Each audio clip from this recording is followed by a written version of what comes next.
অচেনা থাকার মধ্যে একটা অদ্ভুত শান্তি আছে। অচেনা থাকার মধ্যে একটা অদ্ভুত শান্তি আছে, একটা নিরাপদ দূরত্ব। অনেকেই কুয়াশায় ঢাকা পাহাড়ের মতো, দূর থেকে দেখলে মনে হয় কি যেন এক রহস্যময়, কি অসম্ভব সুন্দর।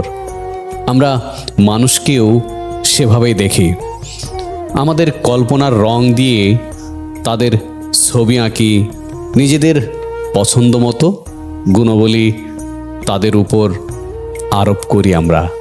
যতক্ষণ আপনি কাউকে পুরোপুরি জানবেন না, ততক্ষণ সে আপনার কাছে একদম নিখুঁত। ততক্ষণ সে একটা সম্ভাবনার নাম, একটা না পড়া উপন্যাসের মতো আকর্ষণীয়। এই চেনা বা না চেনার সময়টাই আসলে আমাদের ভালো থাকার সময়। এই না চেনার সময়টাই হচ্ছে আমাদের ভালো থাকার সময়। তখন কারো হাসি দেখলে মনে হয় কি পবিত্র আনন্দ। কারো বাড়িয়ে দেওয়া হাত দেখলে মনে হয় এটাই বুঝি পরম নির্ভরতা। আমরা একদম মুগ্ধ হয়ে যাই, আমরা বিশ্বাস করি, কারণ তখন আমরা মানুষ দেখি না, তখন দেখি তার তৈরি করা একটা চমৎকার প্রতিবিম্ব। এই বিভ্রমের জগৎটা বড় মায়াবী। এখানে কোনো খাদ নেই, কোনো স্বার্থের সমীকরণ নেই। কিন্তু সমস্যাটা শুরু হয় যখন আমরা সেই অদৃশ্য সীমারেখাটা পার করে ফেলি, যখন আমরা আরও একটু গভীরে নামতে যাই। মানুষ চিনে ফেলার প্রক্রিয়াটা অনেকটা পেঁয়াজের খোসা ছাড়ানোর মতো। যত পরত তুলবেন তত চোখ জ্বালা করবে। একবার চিনে ফেললে আপনি আর সেই মুগ্ধ চোখে তাকাতে পারবেন না। তখন হাসির আড়ালে লুকিয়ে থাকা ব্যঙ্গটুকু আপনার চোখে পড়বে।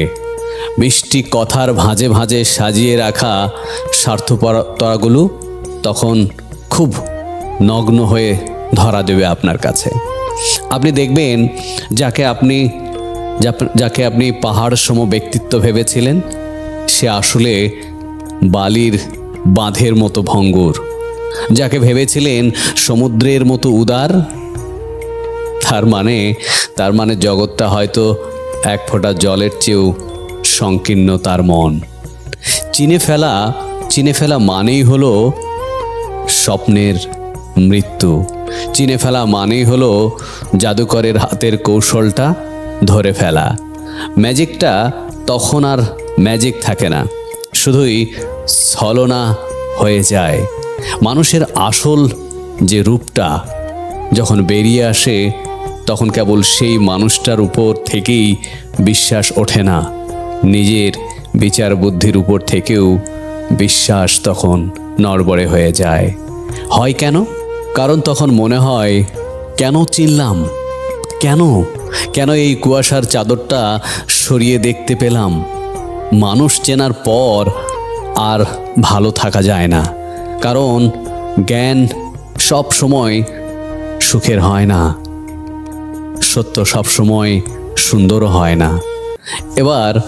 এবার কারো ভেতরের অন্ধকারটা যদি তুমি দেখে ফেলো, তাহলে চাইলেও আর আগের মতো সহজ হতে পারবে না। প্রতিটা কথায় সন্দেহ হবে, প্রতিটা আচরণে হিসাব করতে হবে।